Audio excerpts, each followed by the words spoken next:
So this is gonna be a bit different. Marriage. I kind of feel that I've had a little bit of a revelation recently about marriage, or like a epiphany or something. Because I've seen a few divorces and stuff, and I've kind of seen some marriages last long and a lot of marriages really don't last. And I've been thinking about why most marriages fail nowadays, especially considering that we have more options, we have more opportunities to meet people. Like, statistically, we are more likely to find true love and true lasting love, whatever that means. Yet that's actually seems to be happening less. And we're trying to think about why. And I'm not saying that I've figured out, or I may not think this in months or years to come. You see, I don't think marriage was intended purely on love. And basically what I mean by that is I don't mean that you should ever marry somebody that you don't love. And obviously I'm not ever saying that you should ever have a marriage without love, because it's not going to last at all, right? But I don't think the actual reason was purely meant to be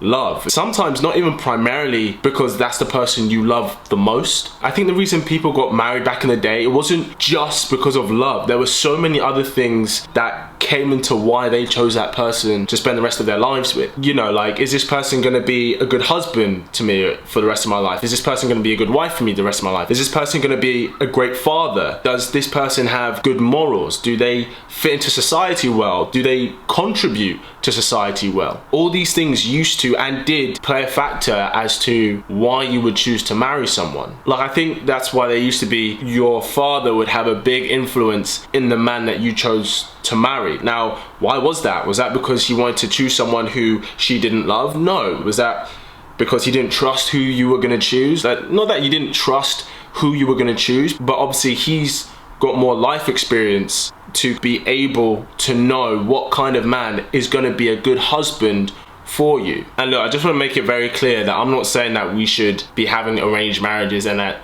it shouldn't be your decision who you marry. Obviously, that's your choice and should always be your choice. But the kind of guy that, back in the day your father would choose wouldn't necessarily be about the guy who you love the most. Might not even be necessarily about the guy who loves you the most. It was about choosing a worthy kind of guy who is going to be a good father to your children and a good husband to you for the rest of your life. But I think what we can take from that is marrying somebody because you love them might not be a good enough reason to marry them. And I think that's what's happening nowadays, is that people are purely marrying somebody because they love them. And I know this sounds really cynical. It's like, kid, you're supposed to marry the person you love. You're supposed to marry for love, right? And I'm not saying that you shouldn't marry someone who you don't love. What I am saying is that there are many other factors which are going to determine whether it's going to be a good marriage or not. A lot of these other factors people are not considering at all, because I think there can be people who you love so dearly, but then in terms of getting married and having children and building a life together, they could be the worst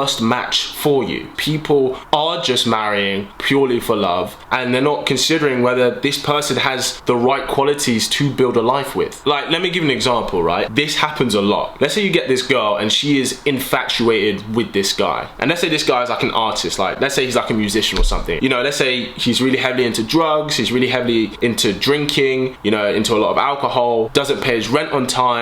Sometimes he's going from friend's couch to couch. Maybe he's been kicked out of his apartment, but at the same time he's very charismatic, he's very confident, he's talented obviously in some way. He makes life exciting for this girl, and the girl is head over heels for this guy. So let's say they've been dating for a bit, and then she gets pregnant. She gets knocked up by the guy and she decides to have the baby, and then he doesn't step up to the plate. He doesn't pay for child support, he doesn't contribute to the household supplies to help support the mother and the child. He's still out drinking and he's still out doing drugs. He's still doing all these things. Now, is this girl in love with the guy? Yes, she could be well and truly in love with him, but would he make a good husband? Would he make a good father? Would he make a good person to build a life with? No, he wouldn't. Now, I'm not saying that a guy shouldn't step up to the plate, but ladies, you have to remember, she knew who he was before she chose to have his child. She chose him to be the father of her child. So then she can't then be surprised if he continues to behave in a way that he has always behaved. And like I said, that's not absolving him of responsibility, but like, would he be the kind of guy that you choose for your daughter to marry? Like, he doesn't pay his bills, he doesn't support anyone, he's constantly thinking about himself, but your daughter is in love with him. Would you choose him? And if the answer is no, as a woman, why would you choose that kind of guy? And like I said, the guy has a responsibility to step up to the plate and do what's best for the child in whatever way he can. But here's the thing, ladies, you can't control another person's behavior. You can't control whether someone is going to step up to the plate and be a good father or be a good husband. But what you can control is the person you choose to do that with, the person you choose to build a life with, to build a family with. Like I said, that's not me saying that you should choose somebody who you don't love, but I'm just saying, reflecting and looking at why a lot of marriages fail nowadays, I think it's because people are just choosing the person to marry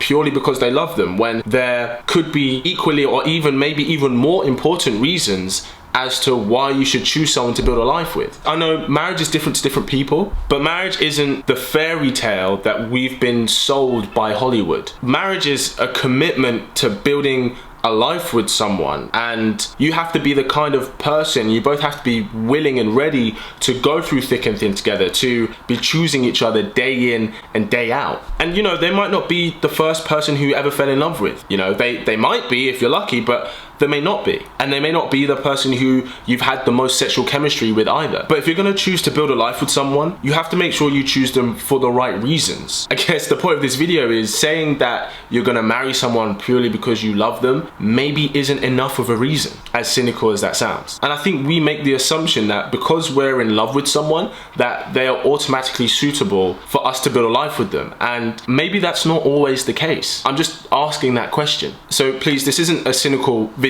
on marriage or anything like that, but if you're going to take anything from this video, I just wanted to maybe just question and maybe give a different way of thinking about what marriage is and how marriage works and what is required to have an everlasting marriage. If you were talking about a business, and I don't want to get all clinical about it, but are you going to go into business with your best friend who maybe they gamble a lot, they're really bad with money, but they're your best friend who you love dearly? Are you going to go into business with somebody who you get on with well, but they're really good with money, they've been really great with investments, and you guys really work professionally together? So yeah, I don't know, maybe I'll make another video like this in a few months, and maybe I've completely changed my mind, but this is just something that I hadn't really considered, and I just felt like voicing it.